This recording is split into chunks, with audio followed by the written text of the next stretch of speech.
गुजरांवाला से WNN से गुफ्तगू करते हुए हाफिज असद महमूद सेल्फी खतीब जामिया मस्जिद मुकर्रम ने कहा कि अल्लाह के हुजूर वो शख्स इंतहाई पसंद किया जाता है जो साफ सुथरी तजारत करके अपने खानदान की कफालत करता है। अपने हाथ से मेहनत करके हलाल रोजी कमाना भी इबादत है। इंसान को हलाल और हराम दोनों रास्ते दिखाए गए हैं। हलाल में बरकत जबकि हराम में तकलीफ रखी गई है। इन ख्यालात का इजहार उन्होंने गुजरांवाला चैम्बर ऑफ कॉमर्स में अरकान से खिताब के दौरान किया, जबकि इजलास की सदारत चैम्बर के सदर राना मोहम्मद सद्दीक खान ने की।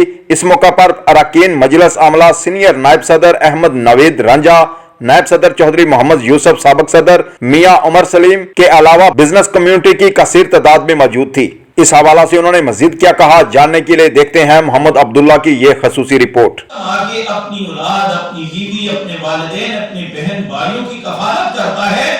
हकीकतन जो जाके किसी गरीब को सदका देता है, किसी अस्पताल को देता है, किसी और को, किसी जरूरतमंद की खिदमत करता है, उन सब से ज्यादा बेहतरीन अजर इंसान को जो मिलता है वो अजर है जो रिज़्क़ हलाल कमा के अपने घर वालों की कफालत करता है।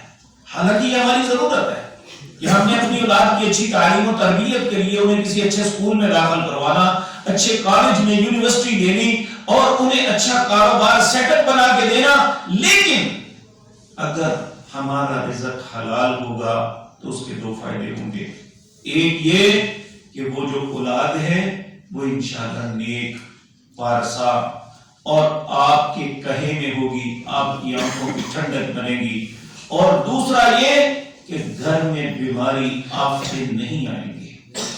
ये उसी वक्त आती हैं। मैं अपनी जिंदगी का एक तजर्बा अर्ज करने लगा हूं। 95 के अंदर हम एक मुकदमे के सिलसिले में एक अदालत में पेश हुए। हमारे गुजरांवाला के अंदर एक सेशन जज थे।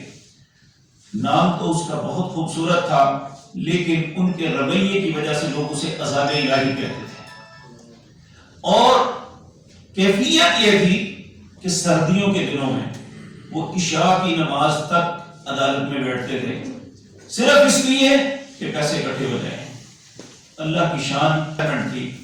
लोग ये बात कहते थे इसकी 7 पुश्तें भी खा लेंगे तो खत्म नहीं होगा, इतना पैसा इसने इकट्ठा कर लिया है।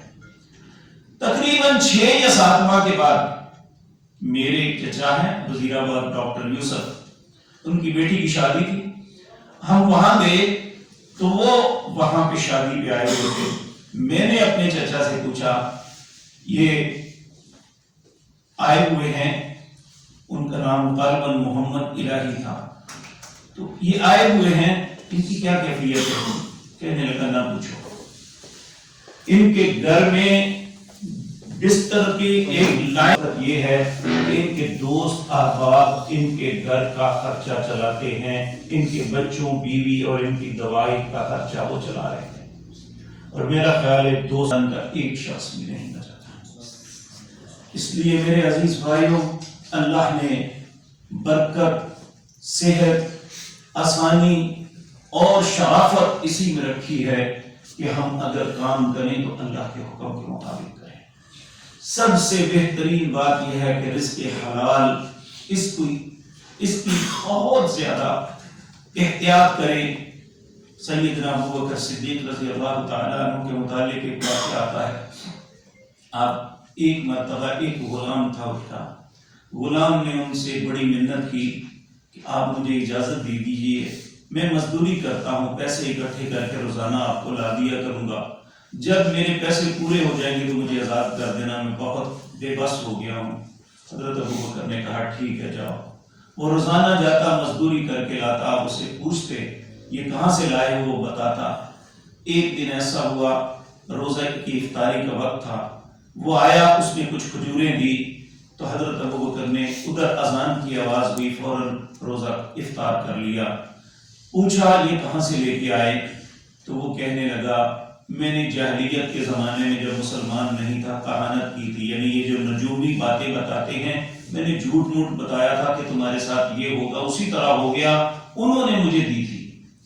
और ये काहिन नजूमी की कमाई और एक जानिया की कमाई रसूलुल्लाह ने कहा बराबर है, ये हराम है। हजरत अबू बकर ने फौरन उंगली डाल ली और अब तय करने की कोशिश की لیکن سارے دن کی بھوک اور پیاس سے وہ نکل نہیں رہی تھی. آپ کی طبیعت بگڑ رہی تھی. آپ بار بار اسے کوشش کر کے باہر نکالنے کی کوشش کر رہے تھے. بالآخر حضرت عمر آئے.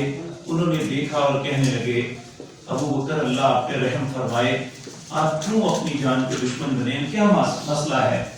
کہنے لگے عمر یہ رزق حرام تھا جس کا ایک نوالہ میں نے اپنے گلے میں اتار لیا, اور میں ڈرتا ہوں اگر یہ میرے جسم کا حصہ بن گیا تو جب تک میرا جسم جہنم میں نہیں جلے گا اللہ مجھے معاف نہیں کرے گی. میں نہیں چاہتا کہ یہ میرے جسم کا حصہ بنے. دیکھیں انہیں اللہ نے عزت و عظمت اور شرف اسی لیے دیا تھا کہ ان کے کمانے کا, رزق کمانے کا طریقہ سب سے بہترین تھا. میرے عزیز بھائی, تاریخ اسلامی ہمیں بتاتی ہے کہ ایک صحابی کہتے ہیں کہ جب ہم بحیثیت تاجر کسی منڈی میں اپنا مال لے کے اترتے تو لوگ سارے لوگوں کو چھوڑ کے ہماری طرف دوڑ پڑتے. یہ مسلمان ہیں, یہ کبھی کسی کے ساتھ بددیانتی نہیں کرتے, ان کے مال میں ملاوٹ نہیں ہوگی, یہ جو وعدہ کرتے ہیں اس کی پاسداری کرتے ہیں, اس لیے سب لوگ ہمارے طرف بھاگ پڑتے.